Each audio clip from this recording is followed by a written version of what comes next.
Sa nakarang bahagi ng ating kwento ay labis ang gulat ni Leonard sa nalaman na wala na si Shai sa bahay ng mga gulang nito at lumayo ito sa kanya kasama ng anak nila. Sobra siyang nasaktan at nagsisi sa kanyang ginawa. Pero nang magkausap naman si Leonard at ang tatay ni Shai ay sinabihan si Leonard na bigyan na kahit isang taon si Shai para makapag-isip na maayos at makamove on sa masakit na sinapit nito. Samantala sa kabilang banda naman, "Ma'am," wika ni Evangeline sa kanyang ina. Sinundo niya ito galing airport. "Anak, ano bang mga nangyari?" Tanong nito kagad kay Evangeline. "Sasabihin ko sa iyo, ma'am, pagkarating natin sa bahay," wika ni Evangeline. Kitang-kita ni Evangeline ang pagkabahala at pagkatakot sa mukha ng kanyang mami.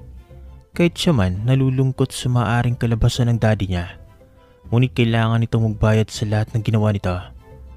"Mahal ko si daddy ngunit hindi rin kaya ng konsensya ko ang mga ginagawa niya na dapat niyang pagbayaran. Now tell me anak, anong nangyari? Bakit nasa kulungan ang daddy mo?" Tanong ulit ng mami ni Evangeline. Pagkaraan na ilang sandali, nasa mansyon na sila ng mga oras na yan. Kalat na rin sa mga news ang pagkakahuli sa daddy niya. Humugot muna siya ng malalim na buntong hininga bago sinimulan ang pagkwento sa kanyang ina. Gusto niyang maawas sa luwang pumatak sa mga mata nito. Wala siyang nagawa kundi yakapin na lamang ang sariling ina kahit siya man napapaluwa na rin. Bakit niya nagawa ang bagay na yon? Humihikbing wika na kanyang mami. Hinahagod ko na lamang ang likod nito upang maibsan ang bigat na nararamdaman nito. Ngunit bigla na lang itong napatigil sa pag-iyak at gulat na napatingin sa akin. "What's wrong, ma'am? Why are you staring like that?" Maang natanong ko kay mami. "Ano nga uli ang last name ng nakaaway ng daddy mo?" Tanong nito. "Mga De La Montre po. Tulad ng sinabi ko sa inyo, namatay ang mag-asawa dahil sa kagagawa ni daddy. At ang naiwan na lamang ay ang nag-iisang anak na may ito, si Kuya Leonard De La Montre." Wika ko rito na may halong pagtataka. Nangunot noo ako na makita ko ang pagkagimbal sa mukha nito habang nakatingin sa akin. "May problema ba, ma'am? Kilala niyo ba si Kuya Leonard o ang mag-asawang De La Montre?" "Ay sir." Ngunit umiling-iling lamang ito habang nakatulala. Hindi ko na mapigilang makaramdam ng kakaiba sa ikinikilos nito ngayon. Naramdaman ko rin ang pagbundol ng kung ano sa dibdib ko. Hindi ko lang alam na may anak pa pala ang mag-asawang iyon. Bulong nito na parang wala sa sarili. "Kailan nga ang hatol sa daddy mo?" Pagkuhay tanong nito. "Tomorrow, ma'am." Wika ko rito. "Sige anak, magpapahinga muna ako." Paalam nito sa akin. Naiwan naman akong may pagtataka sa biglang ikinikilos ng mami ko. Hindi kaya kilala niya ang mag-asawang De La Montre, pero posible naman iyon at mayaman ang mga ito. Pero bakit ganoon lang ang pagkagulat ng mami ko? Napabuntong hininga na lang ako sa katuluyang pumasok ng sariling kwarto. Malumbay ang pakiramdam niya dahil sa sasapitin ng daddy niya. Ngunit wala naman siya magagawa dahil isang malaking kasalanan ang nagawa nito sa batas at sa harap ng Diyos. Pabalik-balik naman si Mrs. Reyes sa master's bedroom nila. Nanginginig ang mga kamay at sobrang kinakabahan. Anong gagawin ko? Dapat ko bang sabihin ang mga katotohanan sa binatang iyon? Pero maniwala kaya siya? Pero kailangan. Hindi maaring itago ko ito habang buhay. Unfair para sa dalawa kapag itinago ko ang lihim na kaitagal kong itinago. Kinabukasan, "Mr. Jose Reyes, hinahatulan ka ng habang buhay dahil sa pagkamatay ng mag-asawang De La Montre.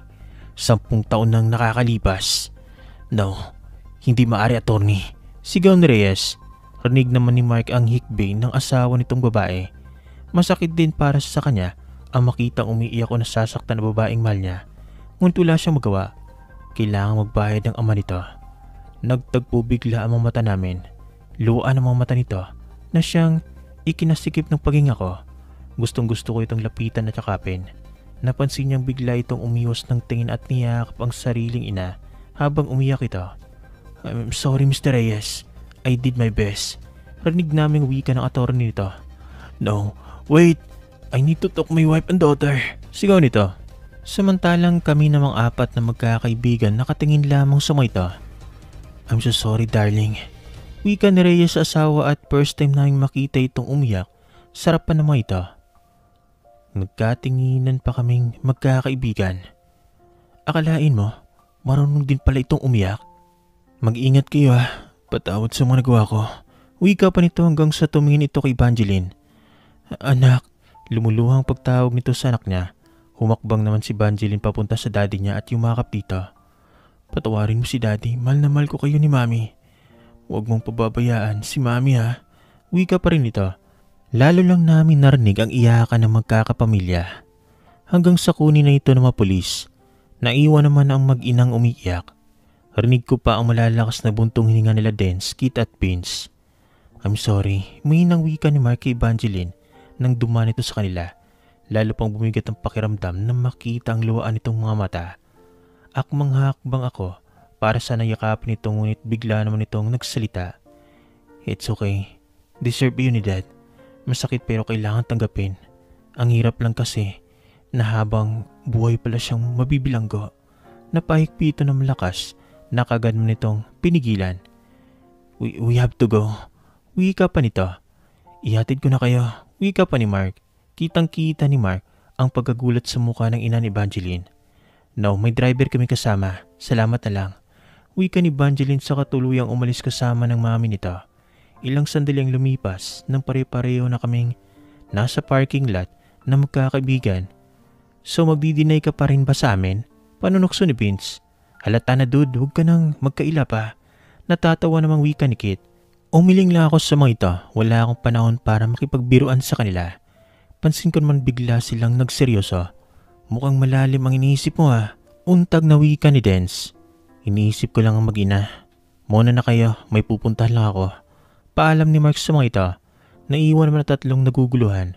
Samantalang nakahinga naman ng maluwag ang mag-asawang Buena dahil sa news na nakita nila sa pagkakakulong kay Mr. Reyes. Nakaramdaman ng kalungkutan si Mr. Buena para sa dating kaibigan. Ngunit wala na siya magagawa para dito. May kasalanan ito na dapat pagbayaran. Ang ipinagtataka niya lang kung bakit hindi siya nito idinamay noong tanungin ito sa korte. Blanco naman ang mukha ni Leonard habang tinitingnan si Mr. Reyes. Habang lumuluha na kinakausap ang asawa at anak, hindi niya napigilan ang mapayukom. Ngayon, naramdaman mo kung paano ang mahiwalay sa pamilya. Pasalamat kang abuhay ka pa. Kahit papaano, makikita mo pa sila. Ako kahit gustuin ko mang makita ang magulang ko, hindi ko na magagawa pa yon. Ngayon mararamdaman mo kung gaano kahirap ang mawalay sa mga mahal sa buhay. Nagpakawala siya ng maras na buntong hininga. Ngayon oras na parang sariling pamilya ko naman ang iusin. Hindi ko na kayang hintayin pang isang taon para makita ang asawa at anak ko. Piping wika ko sarili. Araw pa nga lang ang dumaraan para ng isang taon sa akin. Masyado na akong nangungulilas sa mag-ina ko para akong mababaliw kakaisip. Isang buwan ang nakalipas. Finally, masiglang wika ko sa investigador na tumawag sa akin. Halos nawala bigla ang panghihina ko nang malaman ko kung nasa na mag-ina ko. Pagkatapos ng mag-uusap kagad kong tinawagan ang sekretary ko. Yes sir, wika nito. Ihanda mong flight ko bukas, papuntang Paris. Wika ko, kagad naman itong tumalima. Ramdam ko ang bilis ng kabog ng puso ko. Isang buwan pa lang ang nakakalipas para na akong mamamatay. Kakaisip kong saang lupalop nakatira mag-ina ko. Mabuti na lamang ay naging mabilis ang paghanap dito. Lahat talaga kayang paikutin sa pera. Hindi niya naiwasang mapupuntong hininga. Wait for me, my wife and baby. Damn, I miss them so much. Masyado na akong nangungulila. Sa isiping iyon, hindi ko naiwasang makaramdam ng pamimigat sa dibdib ko. Gustong gusto ko na silang makita as soon as possible. I'm sorry dad, pero hindi ko masusunod ang nais ninyo para sa asawa at anak ko. Hindi ko kakayanin ng isang taon. Isang buwan pa lang ang nakakalipas ay para na akong bababaliw. Isang taon pa kaya? Sa isang buwang lumipas, wala na akong halos palit na sa asawa ni Mr. Reyes. At kahit kay Evangeline, hindi ko na rin tinatanong pa si Mark na alam kong may ugnayan ito sa babae. Sir, tomorrow afternoon ang flight niyo papuntang Paris po. Wika ng sekretary ko. Palakad-lakad naman ako sa kakaisip kung anong gagawin sa muling pagkikita namin ng mahal kong asawa. Hindi ko maintindihan kung bakit kinakabahan ako. Nakala mo ay nagbabalak manligaw sa isang stranger na babae. Kinabukasan, Nasa airport na ako ng mga oras na yan. Hinihintay na lamang ang oras ng flight ko. Nabaling ang tingin ko sa cellphone kung hawak-hawak. Yes Mark, wala kasing alam ang mga ito sa biglaan kong pag-alis. Wait me there, sagot nito. Napakunot noon naman ako dahil sa sinabi nito. Napatingin na rin ako sa sarilong nasa bisig ko. Alam mo kung nasan ako? Maang natanong ko. Yes, pumunta ako ng opisina mo pero wala ka at palis ka raw papuntang Paris. But I have something important to tell you. Wika nito, hindi ko naman maunawaan kung bakit biglang bumundol sa kaba ang dibdib ko. Napakaseryoso kasi ng boses na kaibigan ko. Kaya alam kong hindi ito nagbibiro sa importanteng sasabihin nito. I'll hang up, just wait me there. Wika pa nito at kaagad namatay ang tawag. Napahilot naman ako sa sentido. 45 minutes na lang ang natitira sa isip-isip ko. But in just 20 minutes dumating ito kaagad. What is it? Sobra bang importante ang sasabihin mo at nagawa mo pang sumugo dito sa airport? Tanong ko sa pamamagitan ng pagbibiro sa huling sinabi ko. Ngunit seryoso talaga ang mokong kaya hindi ko tuloy maiwasang kabahan. Cancel the flight. Wika nito. What? Are you crazy? Hindi mo ba alam kung sino ang pupuntahan ko? I know. Kaya mas mabuting i-cancel mo muna ang flight mo.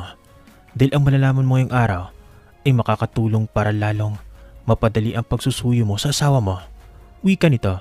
Bigla namang bumundol sa kaba ang dibdib ko. Something strange. Siguraduhin mo lang na napaka-importante niyan kung hindi malilintikan ka talaga sa akin. Wika ko kay Mark. Mabigat kasi sa loob ko na ipakancel ang flight. Pero dahil sa sinabi nitong makakatulong para mapadali ang pagsuyo ko sa asawa ko kaya pumayag na rin ako.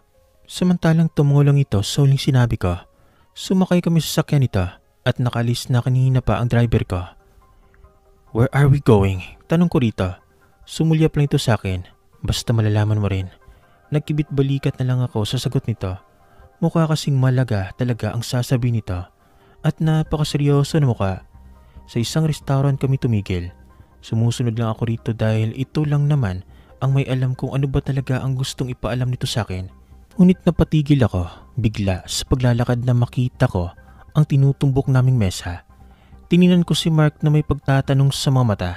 Tumigil din kasi ito sa paglalakad ng maramdaman siguro ang hindi ko pagakbang. Siya nga, may dapat kang malaman sa kanya, wika ni Mark. Umiling pa ako na parang hindi makapaniwala. Tinapik naman ako nito sa balikat. Hintayin kita sa labas, wika nito. Akmang magpoprotesta ako na mabilis itong umalis sa harapan ko. Wala akong nagawa, kundi magpakawala ng buntong hininga. Porma lang ang mukha ko habang palapit sa ginang. Nakangiti ito sa akin ngunit kakitaan ng kalungkutan sa mga mata. Maupo ka iyo, wika nito. Lihim pa akong napalunok na mahimigan ang kalambingan sa boses nito. Marahan naman akong umupo sa katapat nito. Ilang sandaling katahimikan bago ito nagpakawala ng buntong hininga. Nalita ko rin na mukha itong nabibigatan na ewan. Sabihin niyo na ang gusto niyong sabihin. Formal ngunit malumanay na wika ko rito. Sana bago ka magsalita, hayaan mo muna akong makatapos sa lahat ng sasabihin ko sa iyo. Pasimula nito, hindi naman ako umimik. Hinihintay ang sasabihin nito. Una pa lang alam kong kinaingitan ng asawa ko ang daddy mo dahil sa taglay nitong karunungan at kayamanan na hindi mapantay ng asawa ko. Magdalas ng tatalo kami dahil doon. Pinipilit ko siyang huwag ikumpara ang sarili sa daddy mo. Palagi kong sinasabi na huwag niya nang ipilit na maging higit na magaling sa daddy mo. Ngunit hindi siya nakikinig. Ginagawa niyang lahat para lang mapantayan o malampasan ang daddy mo. Ngunit kahit anong gawin niya, palagi siyang bigo. Dahil wala na siyang oras sa akin.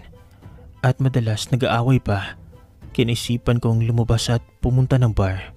Magpakalasing at mag-enjoy ng gabing iyon. Unang beses ko yung ginawa, simula na maging asawa ko siya.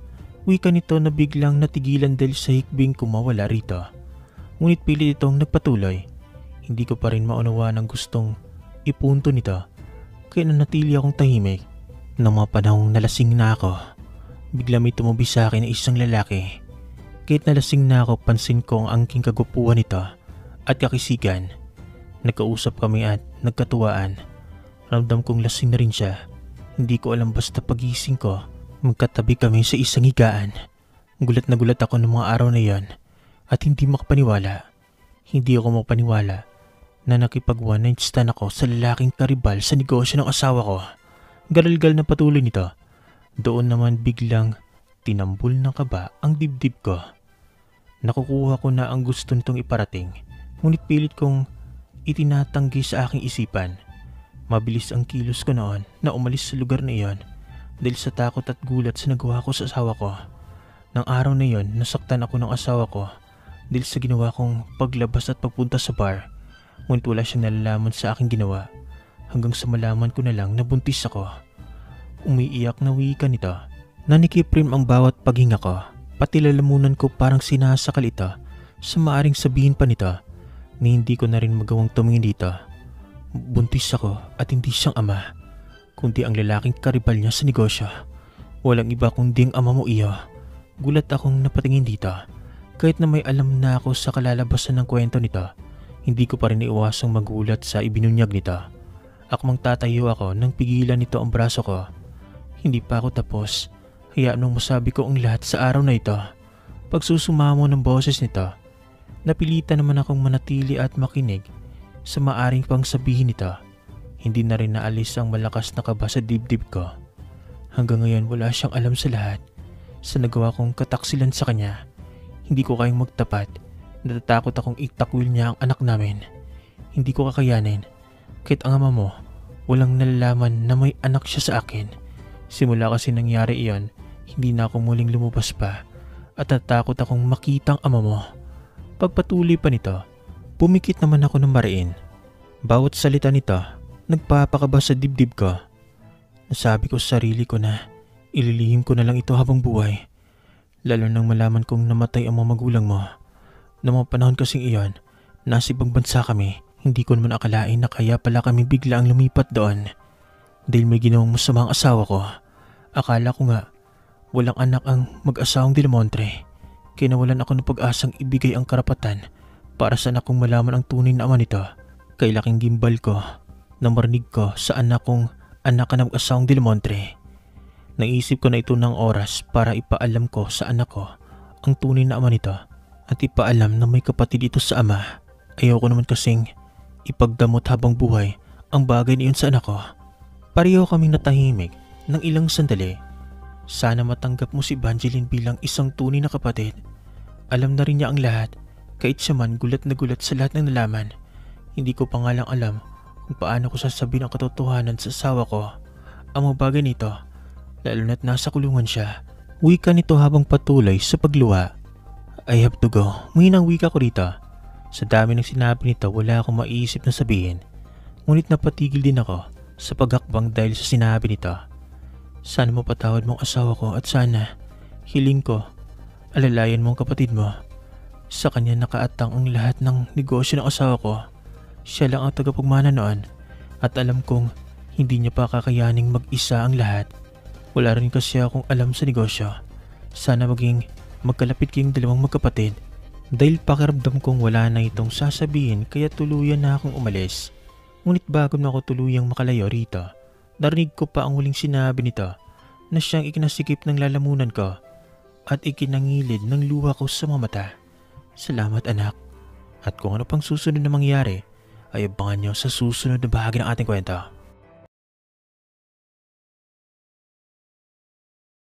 Sa nakarang bahagi ng ating kwento ay isang nakakagulat na revelasyon ang ating nasaksiyan na kung saan nalaman natin na magkapatid pala sa ama si Leonard at Evangeline, na kung saan pinagtapat ng nanay ni Evangeline ng isang nakaraang may kaugnayan sa ama ni Leonard, na kung saan nabuntis ito ng ama ni Leonard. At hanggang ngayon itinago ito kay Mr. Reyes. Di natatakot siya sa posibleng mangyari. Ano pa kaya ang mga susunod na kaganapan? Sabay nating tungoyan ang lalapit na pagtatapos ng ating kwento. Samantala si Shane naman sa kabilang banda. Nakatingala ako sa mataas na tower habang kinukunan nito ng litrato. Ito ang isa sa paborito kong pasyalan noong mga panahong dinadala ako nila mami at daddy dito sa Paris.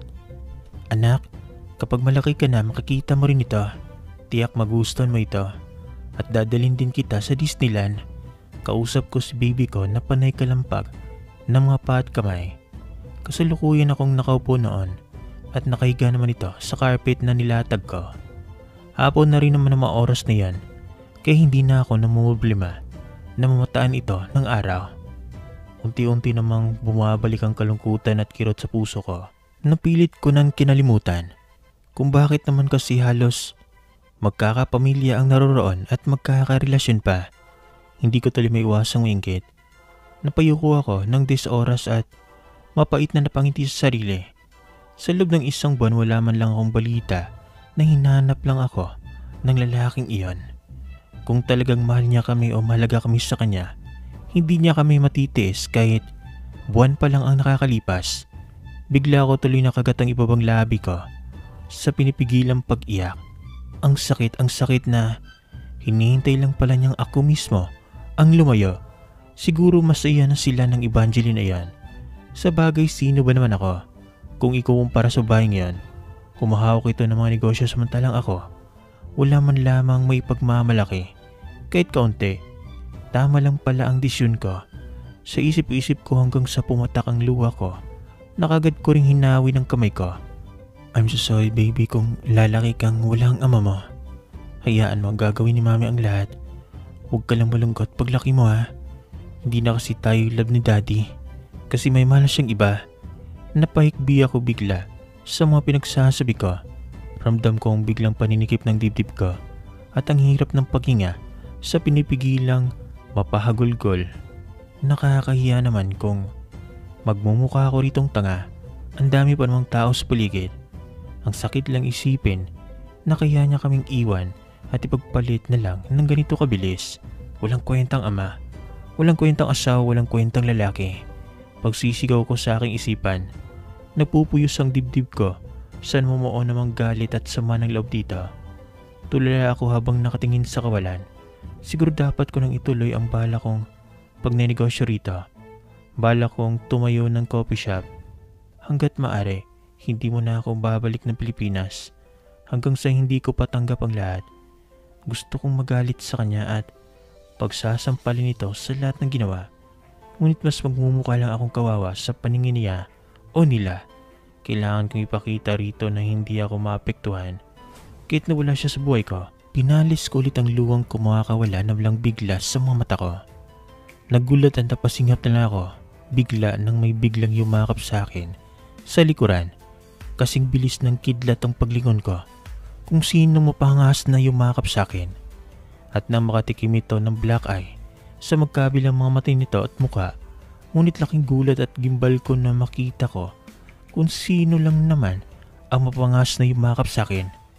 Totoo ba ito? Nandito siya? Nahanap niya kami? Hindi, hinanap niya kami? Sigaw ng isip ko. Pansin ko bigla ang pagguhit ng isang ngisi nito sa mga labi. Naka-sunglass pa talaga ang moko nga. Alam niyo sigurong mas lalo siyang naging hot sa itsura nito. Hindi naman ako makakilos at makapagsalita. Parang hindi pa rin ako makapaniwala. Biruin mo, isang buwan pa lang, hinanap niya kagad kami. Napasingap at nanlalaki ang mata ko bigla. Nang dampian ako nito ng halik sa mga labi. Humigpit rin ang yakap nito. Sinong may sabing lalaki ang anak natin na walang ama ha? Sino rin nagsabing hindi ko kayo love? At sino rin nagsabing may mahal na akong iba? Mahinang wika nito na para bang nanunuyo. Itinaas na rin nito ang sunglass kaya naasiwa ako sa paraan ng pagtitig nito. Hinalikan na naman ako nito ulit sa labi. Ngunit tulad ng dati, ismak lang iyon. Hindi ba nangangali ang leg mo sa paraan ng pagtitig mo sa akin? Pil yung wika nito na siyang ikinagising ko. Bigla akong natauhan at kagad bumitiw sa pagkakayakap nito. Mabibilis ang kilos kong tumayo at dali-daling kinarga si Baby Daniel at iniwan ito doon. Hindi ko rin magawang lumingon dito dahil nabibingin na rin ako sa bilis ng tibok ng puso ko. Yes, na-surprise talaga ako. Big surprise ika nga. Ramdam ko rin ang pamumula ng mukha ko. Ganito ba kahalata ang pagmamahal at pagkamis ko sa lalaking iyon? Hindi maaari. May kasalanan siya. Hindi pwedeng lumambot kagad ang puso ko sa kanya.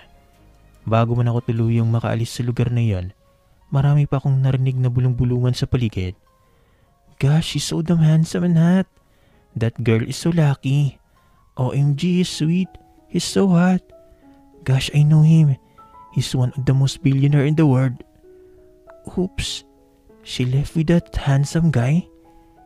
Is she stupid or what? Nabad trip pa ako sa huling narinig.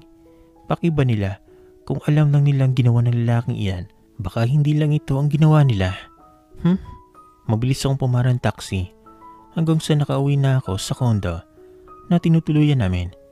Hindi pa rin naaalis ang kaba at malakas na pagtibok ng puso ko.